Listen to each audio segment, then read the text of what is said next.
Bonjour à tous, j'espère que vous allez bien. Euh, J'aurais voulu faire une vidéo un peu plus tôt, mais voilà, le planning étant ce qu'il est, les sorties de jeux se sont enchaînées et des jeux qui ont absorbé absolument tout mon temps libre. Il y a eu évidemment Zelda Tears of the Kingdom, donc j'arrive sur la fin, je vais essayer de... Mon objectif c'est de le finir avant la sortie de FF16, de Final Fantasy XVI la semaine prochaine. Donc normalement ça devrait être bon. Et je ferai probablement une vidéo bilan un peu plus tard, histoire de vraiment revenir tranquillement à tête reposée sur le jeu, parce que je pense qu'il y a pas mal de choses à dire. Le jeu est incroyable, hein. Enfin voilà, en 2 secondes et en une phrase, le jeu est incroyable. Ça dépasse toutes mes attentes les plus folles. Et je pense il a vraiment bluffé plein de gens. Et c'est normal, c'est vraiment impressionnant. Euh, mais voilà, on y reviendra plus tard. Tears of the Kingdom, euh, j'ai eu la chance de pouvoir me procurer un casque PlayStation VR, VR2 du coup pour la PlayStation 5. Mais pareil, je pense que je ferai une vidéo là-dessus parce qu'il y a pas mal de sorties de jeux PlayStation VR qui vont sortir cet été, dont il y a Synapse qui me parle plutôt pas mal, qui a l'air plutôt sympa. Donc voilà, je veux encore avoir un peu plus de recul avant de faire une vidéo dessus, avant de vous donner mon verdict. Mais en tout cas, déjà, je suis très impressionné par ce que j'ai vu. Euh, et surtout, très récemment, et c'est de ça dont je vais parler aujourd'hui, il y a eu Street Fighter 6, un jeu incroyable. Mais cette année est folle. Je sais pas ce qui se passe. Voilà, dans les grandes années du jeu vidéo, il y aura 98. On parle souvent de 98 à cause de Ocarina of Time, Metal Gear Solid. Moi, je me souviens de l'année où il y a eu Resident Evil 4, Metal Gear Solid 3, euh, peut-être même Shadow of the Colossus. Je ne sais pas si c'était la même année. Bref, voilà, il y a des grands millésimes dans le jeu vidéo. 2023, 2023 est pas fini, que c'est déjà une des plus grandes années. On a eu Tears of the Kingdom, on a eu Resident Evil 4 Remake. Voilà, des jeux peut-être qui me parlent peut-être plus à moi, Yakuza, Like a Dragon, Ishin. Il y a eu, et voilà, il y aura aussi cette année, parce que clairement, s'il n'y avait pas Tears of the Kingdom, pour l'instant, mon jeu de l'année, ce serait Street Fighter 6, c'est clair et net. Euh, et je voulais vous en parler déjà parce que le jeu est excellent, parce que je pense que c'est important de soutenir les jeux de baston. Enfin, le jeu de baston est un jeu de niche, donc quand il y a vraiment un champion du genre qui peut potentiellement ramener des gens vers ce genre, je pense que même si, voilà, moi qui suis un Lilliputien sur YouTube, voilà, si je peux propager la bonne parole, voilà, je pense que c'est important. Et donc voilà, c'est un jeu qui est très important de par sa qualité, de par ce qu'il représente, mais aussi c'est un jeu important pour Capcom, puisque on vient de fêter les 40 ans de Capcom, donc l'éditeur japonais, éditeur mythique, vraiment. Je pense que c'est l'éditeur que je suis le plus avec Nintendo. Nintendo évidemment à part, parce que c'est aussi un constructeur, mais en tant qu'éditeur. Donc voilà, Capcom, est-ce qu'il faut rappeler Capcom? Donc évidemment Street Fighter, Resident Evil, Devil May Cry, mon petit chouchou, voilà, je casse les bonbons à tout le monde avec ça, mais bon, c'est la série des Phoenix Wright. Alors je sais pas si on le voit, j'ai même des magnifiques figurines. Voilà, très joli. De Phoenix Wright. Et donc voilà, c'est plein de séries mythiques. Euh, et donc voilà, donc l'éditeur vient de fêter ses 40 ans et je trouve que c'est un beau symbole que Street Fighter 6 sorte pour cet anniversaire, même si je suppose que c'était pas forcément prévu comme ça. Mais parce que je pense que le fait qu'il soit aussi bon, c'est un peu l'apothéose d'une remontée, d'un retour en force incroyable de Capcom, qui, alors évidemment, a commencé en arcade. Alors au passage, j'en profite pour vous montrer ce magnifique Stick Arcade qui était sorti il y a quelques années et que ma femme m'a offert pour Noël. Voilà, qui permet de jouer à certains classiques de l'arcade de Capcom. Donc Final Fight, Street Fighter, 1942, etc. etc. Donc voilà, je le sors parce que je le trouve incroyable. Voilà, je trouve que l'objet est magnifique. Et puis j'aime bien le ressortir de temps en temps. Je trouvais que voilà, si je le ressors pas maintenant, je le ressortirai jamais. C'est l'occasion de vous le montrer. Et donc voilà, Capcom, l'arcade, évidemment des jeux incroyables déjà sur Nintendo.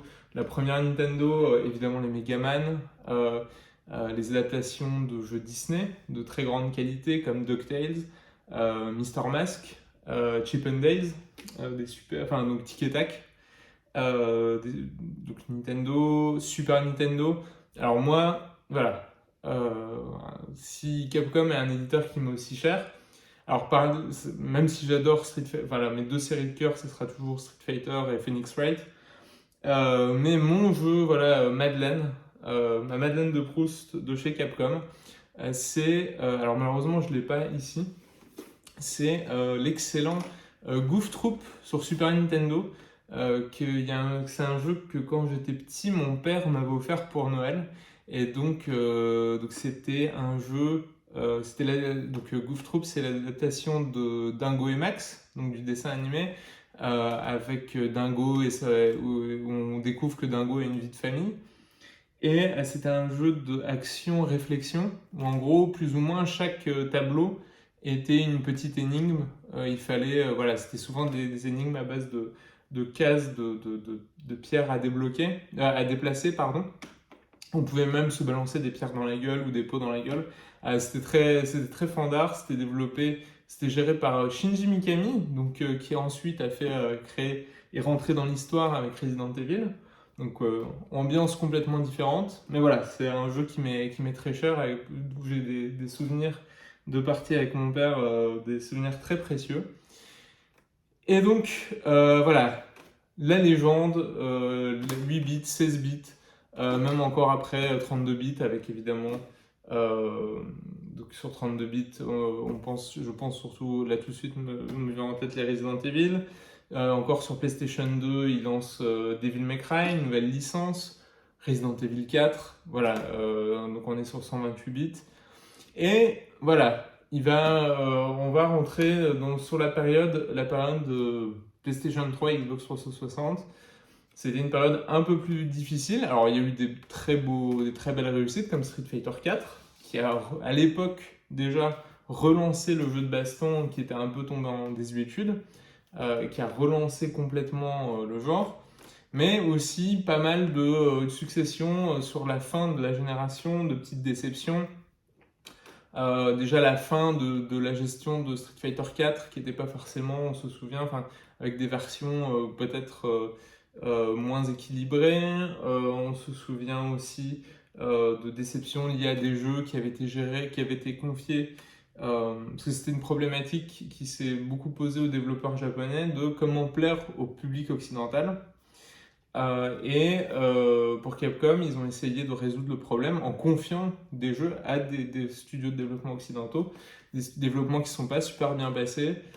Donc pour Dead Rising 2, il me semble, que je ne dise pas de bêtises, et les suites, Lost Planet 3, je crois, donc qui n'ont pas donné forcément des résultats incroyables.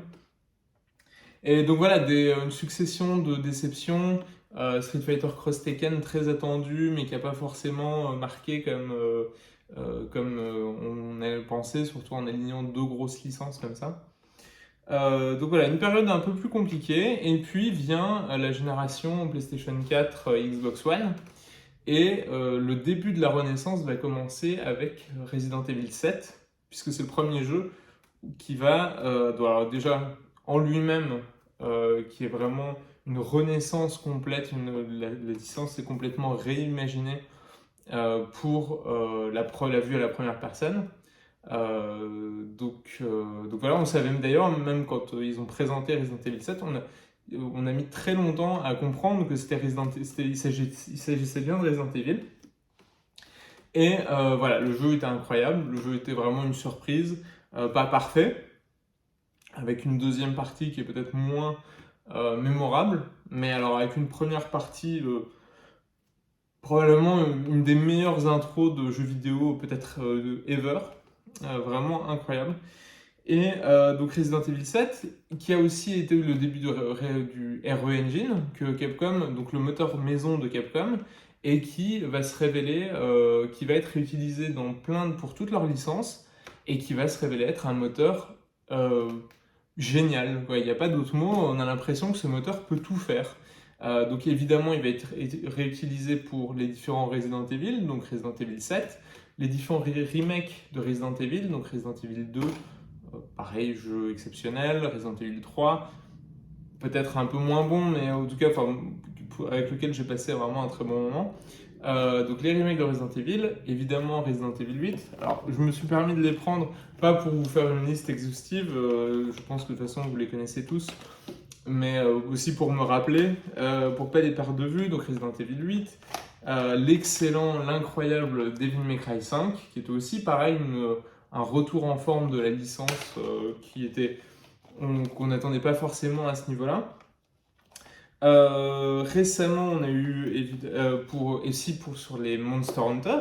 Donc il y a eu Monster Hunter World qui a cassé vraiment, qui était une licence qui alors devenait de plus en plus populaire, mais vraiment Monster Hunter World, c'est le moment où la licence a explosé littéralement.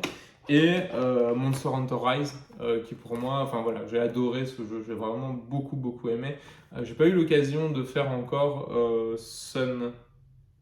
Mince. J'ai oublié le nom, je suis désolé. L'extension de Monster Hunter Rise, putain j'ai honte, j'ai oublié.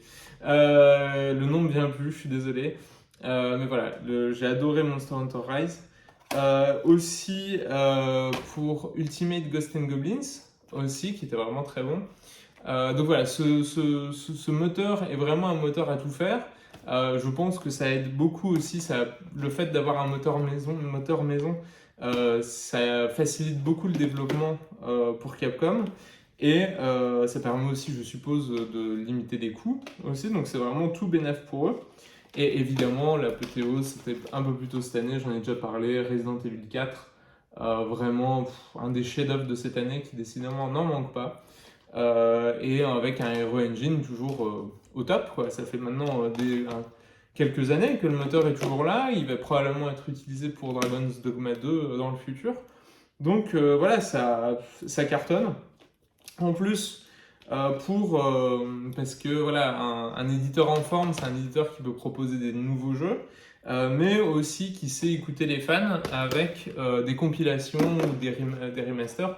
Alors oui, des remakes, les remasters, c'est dans l'air du temps, voilà, tout le monde n'apprécie pas, mais je trouve que si c'est bien fait, ça permet de rendre accessible des jeux qui sont devenus soit beaucoup trop chers, soit inaccessibles parce que sur une console qui n'existe plus.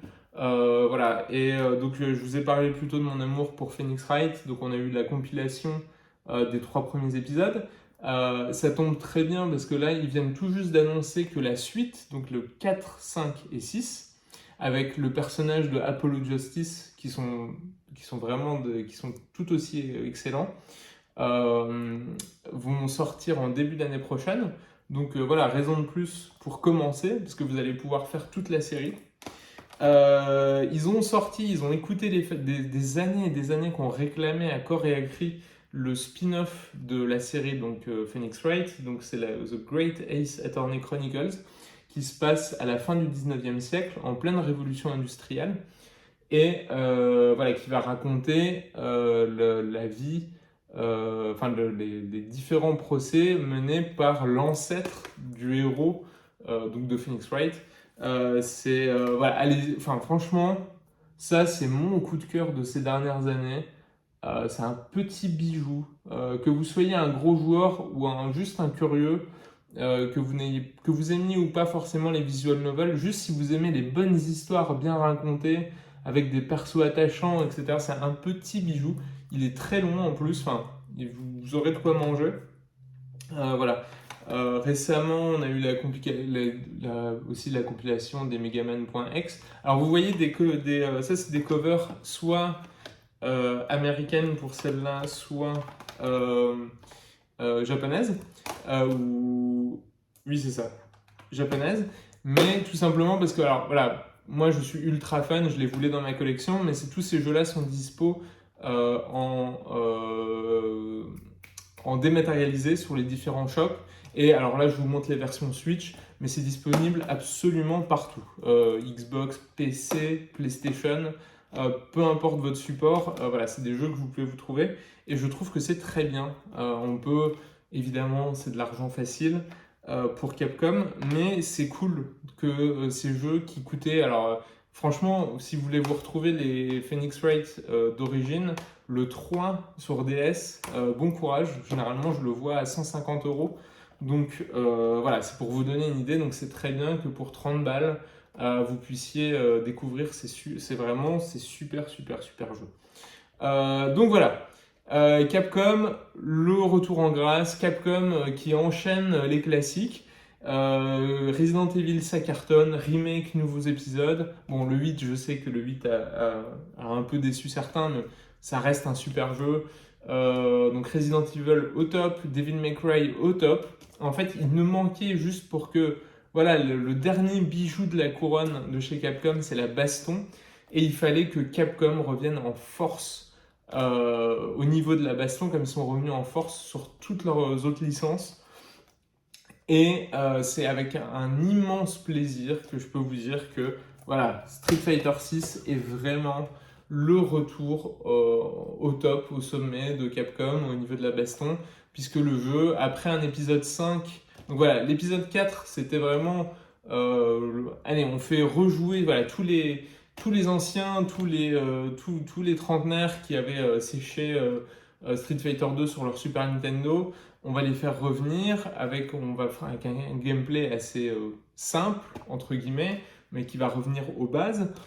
Street Fighter 6, bah, c'est un peu la même approche quelque part, puisque après un Street Fighter 5 qui a beaucoup déçu, voilà, en fait, en gros, si on prend SF6, on sent qu'il a vraiment été fait en, en opposition, en réaction à Street Fighter 5. Donc, Street Fighter 5 est sorti dans un état lamentable, avec très peu de contenu, voilà, moi j'avoue que j'ai jamais réussi. En fait, je sais qu'ils ont fait énormément d'efforts pour sauver le jeu sur la fin. D'ailleurs, les responsables, en tout cas ceux qui ont repris le relais du développement de Street Fighter V sur ces dernières années, sont à la tête de Street Fighter 6, et ça se sent. Il y a eu beaucoup d'efforts pour essayer de sauver Street Fighter V, mais j'ai toujours trouvé que dans son cœur, dans son corps du gameplay, ça a toujours manqué de patates, il manquait un truc au niveau de la jouabilité, du punch, la nervosité qui ne m'a jamais accroché. Et là, en fait, peu importe votre niveau, je pense que ça se sent tout de suite que le jeu a une patate, mais incroyable. C'est ce qui me fait le plus plaisir, et c'est ce qui est pour moi le plus... voilà, si viscéralement on a juste le simple plaisir de mettre des coups au mec d'en face. Voilà, merci de ne pas citer cet extrait hors de son contexte. Le jeu est réussi, enfin voilà, l'essentiel est réussi. Et pour Street Fighter 6, c'est clairement une victoire. Donc je disais, Street Fighter 5 était sorti avec très peu de contenu. Là, le jeu s'appuie directement sur 3 piliers. Donc voilà, maintenant on va passer à pourquoi ce jeu est vraiment excellent, pourquoi je vous le recommande, pourquoi je fais cette vidéo en espérant toucher ne serait-ce qu'une personne peut-être qui hésitait lui donner l'envie d'essayer. Donc voilà, le jeu va s'appuyer sur 3 points et avec toujours, dans tous les cas, une volonté de plaire un peu à tout le monde, d'offrir une porte d'entrée à tout le monde. Donc, on va dire que le point sur lequel c'est le plus évident qu'il y a une main tendue envers même les nouveaux joueurs, c'est le fait qu'il y a 3 types de jouabilité. Vous avez la jouabilité entre guillemets classique, donc Street Fighter c'est un jeu qui se joue à 6 boutons, comme on peut alors je sais pas si on les voit bien, si, non on les voit, c'est des jeux de baston qui se jouent à 6 boutons, donc pied faible, pied moyen, pied fort, point faible, point moyen, point fort. Vous avez une jouabilité qui s'appelle moderne, avec 4 boutons, ou alors cette fois-ci les coups vont être un peu réaménagés. Donc vous avez moins de boutons à gérer, ce qui peut, voilà, ce qui du coup déjà fonctionne très bien à la manette, sur une manette, parce que vous allez utiliser que les boutons de façade. Et voilà, ça peut être déstresser un petit peu les joueurs déjà, et qui permet de faire sortir des coups très facilement, et avec des manipulations qui sont beaucoup plus facilitées. Et vous avez enfin la maniabilité dynamique. Bon, alors la maniabilité dynamique, c'est vraiment pour faire jouer quelqu'un qui n'a jamais tenu une manette dans ses mains. En tout cas, mais je pense que ça a son intérêt. Je pense que ça ne doit pas être balayé comme ça avec mépris. Euh, c'est en fait tout simplement, ce coup-ci, la personne, il n'y a que 3 boutons à utiliser. Et en fait, l'IA, c'est le chat GPT de la baston. Vous tapez sur vous bourrinez les boutons, et l'IA va décider en fonction de la situation ce que votre personnage va faire. Alors, vous me croyez ou vous ne me croyez pas, mais j'ai fait tester à ma femme qui a zéro expérience en jeu de baston, et elle m'a éclaté. Je ne m'attendais pas à ce que ça fonctionne aussi bien. Et l'IA a sorti des combos de malades, des vraies phases, avec des combos très stylés.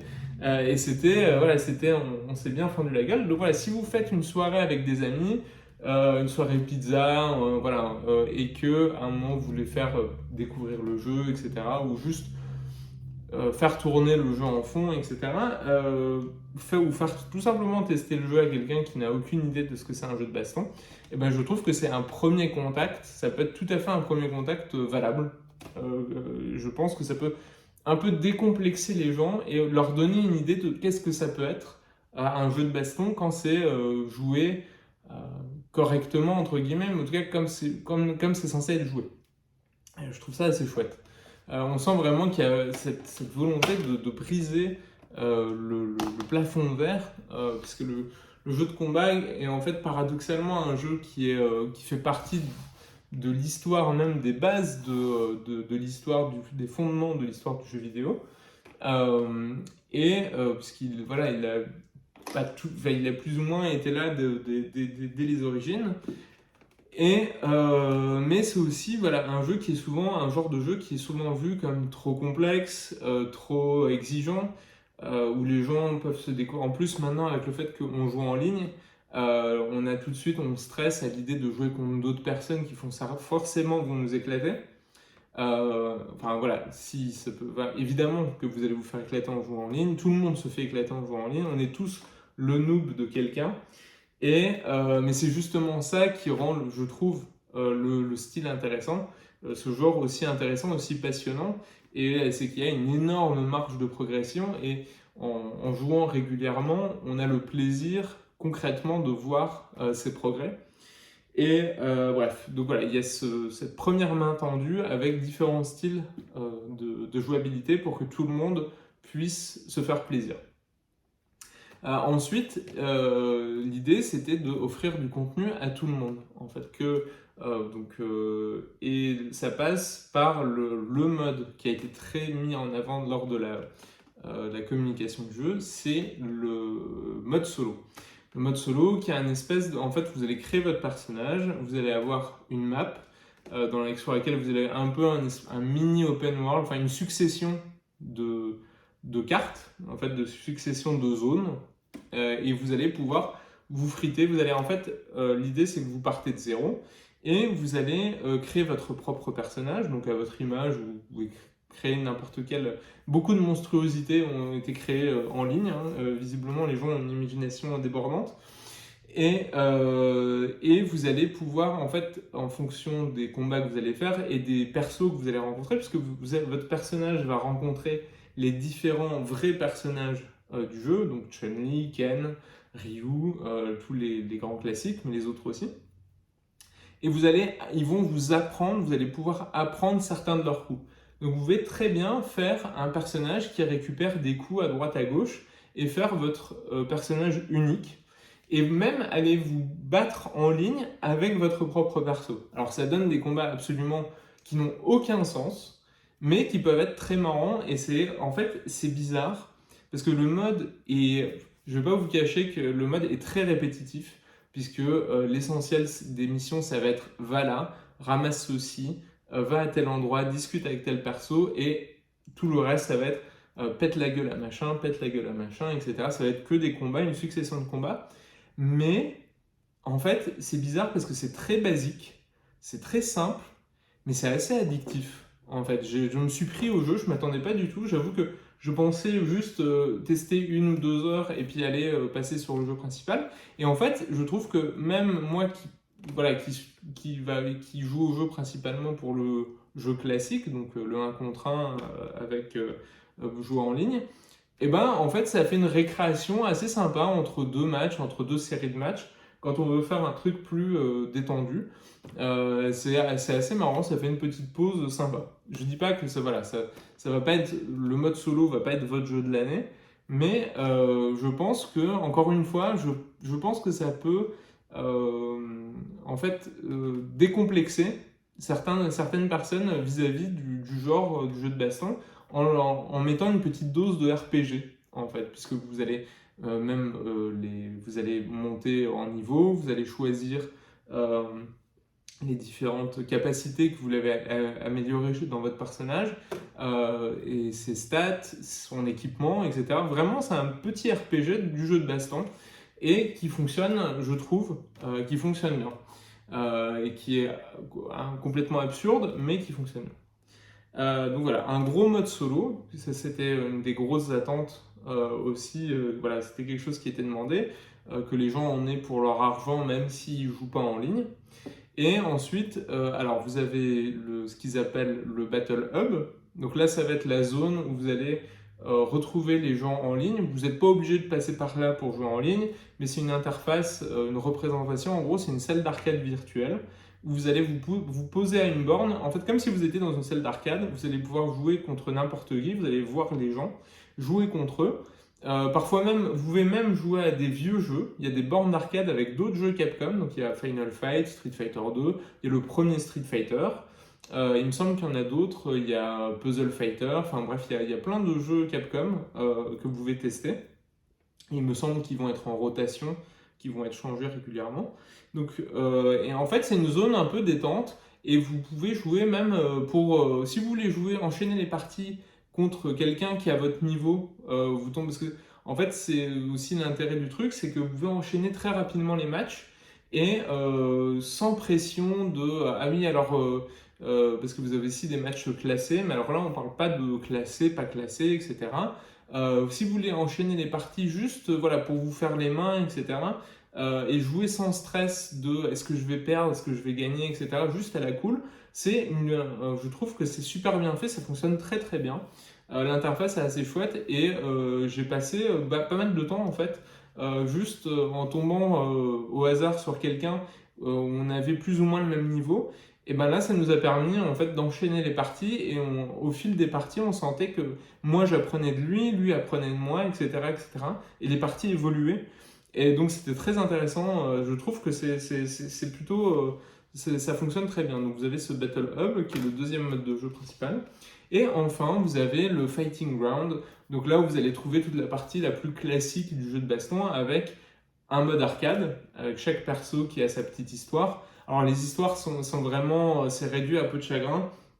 Vous avez quelques screens au début, un tout petit bout d'histoire au début, un tout petit bout d'histoire à la fin, et puis c'est tout. C'est déjà pas mal, c'est le minimum syndical on va dire, mais c'est pas mal, les illustrations sont chouettes, ça vous permet d'avoir un tout petit peu de background sur votre personnage, voilà, si vous avez un personnage préféré, c'est toujours cool d'apprendre 2-3 trucs dessus. Vous avez un mode, enfin voilà, vous avez, voilà, mais le gros du jeu, enfin le gros de ce mode-là, pour moi la grosse réussite de ce mode-là, c'est tout ce qui concerne le training, les tutos. Il y a eu un taf incroyable qui a été fait et vraiment je tiens à insister là-dessus. Si vous voulez, enfin je pense que le jeu est incroyable pour découvrir les jeux de baston puisqu'il va vraiment vous prendre par la main et pas juste des trucs de Google genre appuyer à droite pour avancer, à gauche pour reculer, etc., etc.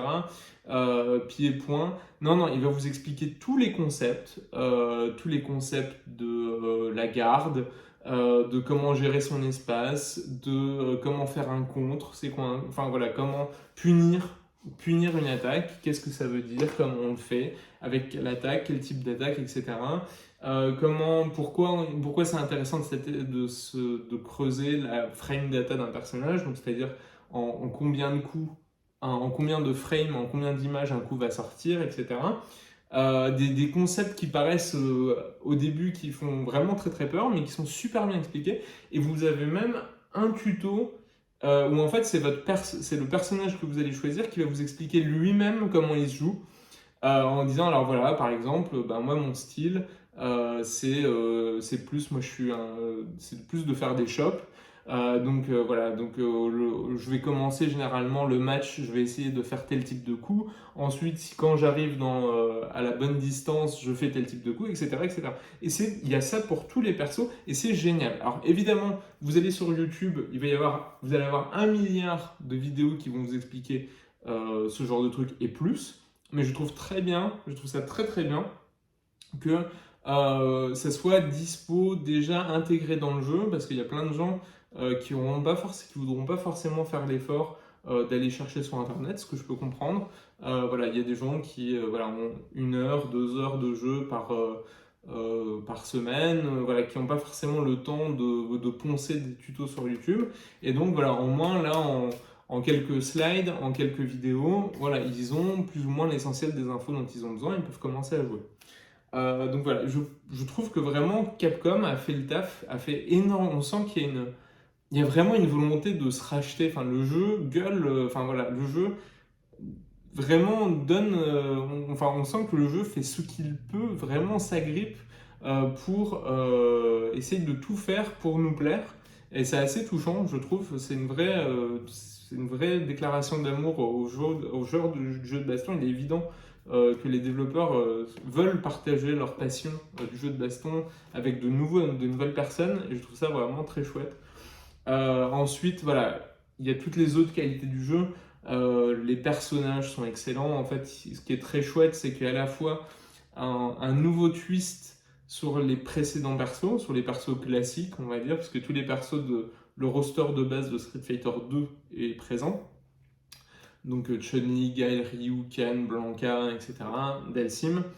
Donc le roster de base est présent, mais vous avez aussi, mais avec parfois ils ont été twistés. Donc voilà, par exemple, si vous avez jamais joué Chun-Li jusqu'à présent, par exemple, si vous n'aimez pas forcément le personnage de Chun-Li avant, n'hésitez pas à lui donner une chance dans cet épisode-là parce qu'il est vraiment très intéressant. Même Ryu, avec ses points qui peuvent devenir électriques, etc. Tous les persos ont un twist, que ce soit dans leur design ou dans la manière de se jouer. Et je trouve ça, donc c'est plutôt malin. Et il y a les nouveaux persos qui sont, je trouve, qui sont tous réussis.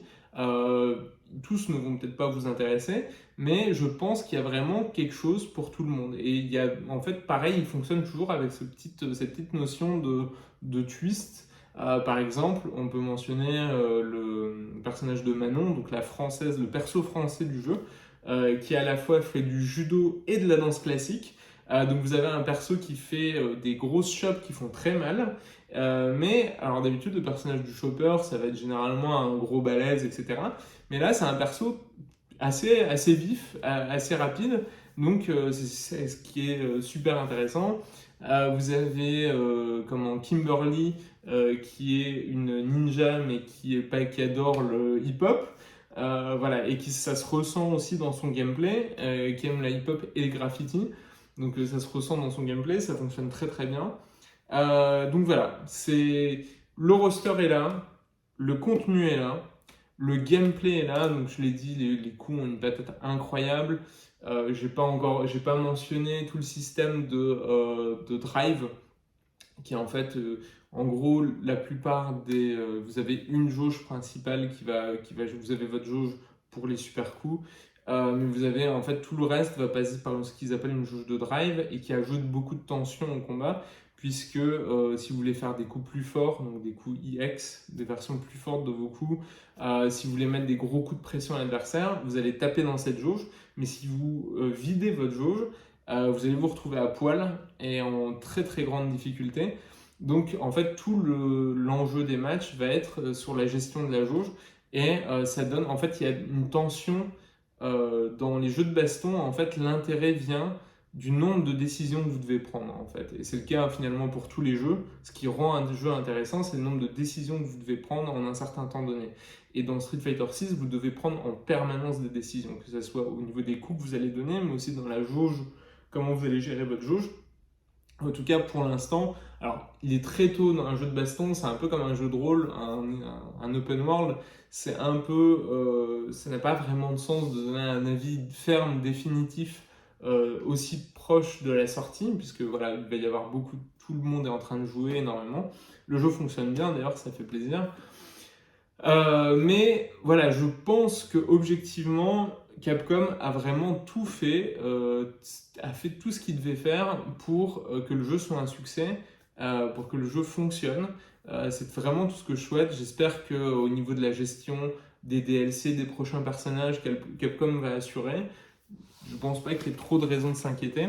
Mais voilà, Ah, et je voulais mentionner, donc, le jeu est dispo sur PC, PS4, PS5 et Xbox. Et pour la version PC, je tenais à préciser que la version Steam Deck, enfin la version PC, donc la version Steam, tourne super bien. Si vous avez la chance d'avoir un Steam Deck, ça tourne très très bien. Alors, le mode World Solo, le mode World Tour, non. Il tourne et est dégueulasse sur Steam Deck. Déjà qu'il est moins beau que le reste sur PS5, alors sur une pauvre Steam Deck, c'est même pas la peine. Par contre, si vous voulez doser, voilà, si vous voulez faire du training dans le bus ou dans votre plumard et jouer à tout le reste, donc le mode classique, le mode en ligne, etc., ça fonctionne super bien, c'est très très agréable. Alors évidemment, il faut le faire tourner, il faut passer en low pour être sûr, vous mettez tout au minimum pour être sûr que ça tourne bien. Mais à partir de là, ça devrait bien se passer. J'ai même pu jouer en ligne sur la version Steam, la version sur Steam Deck, et ça fonctionne super bien. Donc voilà, j'espère que, enfin voilà, je m'éclate tellement sur le jeu que je voulais vraiment faire cette vidéo pour déclarer mon amour à ce jeu. Merci Capcom. Voilà, j'ai dit dans la dernière vidéo, je disais merci Nintendo de nous régaler avec Zelda. Et ben merci Capcom de nous régaler encore une fois pour déjà la deuxième fois de cette année après l'excellent Resident Evil 4. Vraiment là, encore une fois, quelle année de dingue. Et dans une semaine, donc je fais cette vidéo le 15 et dans une semaine pile sort Final Fantasy XVI. Je ferai peut-être très bientôt une vidéo dessus. Et voilà, on est vraiment, quelle belle époque pour être un gamers, un true gamers. Voilà, c'est vraiment, on est très gâtés. N'hésitez pas à essayer Street Fighter 6. Donc la démo, il y a une démo en plus qui est disponible si vous voulez vous faire un avis. Voilà, essayez-le. Si vous êtes fan de jeux de baston, vous êtes déjà en train d'y jouer. Et si vous avez toujours été tenté, voilà, je pense que j'ai pas envie de faire mon forceur, mais je pense vraiment que c'est le moment ou jamais pour se lancer. Merci beaucoup d'avoir regardé cette vidéo. Je sais qu'elle est très longue, mais voilà, il y a plein de choses à dire. Je vous dis à bientôt pour une prochaine vidéo. Ciao.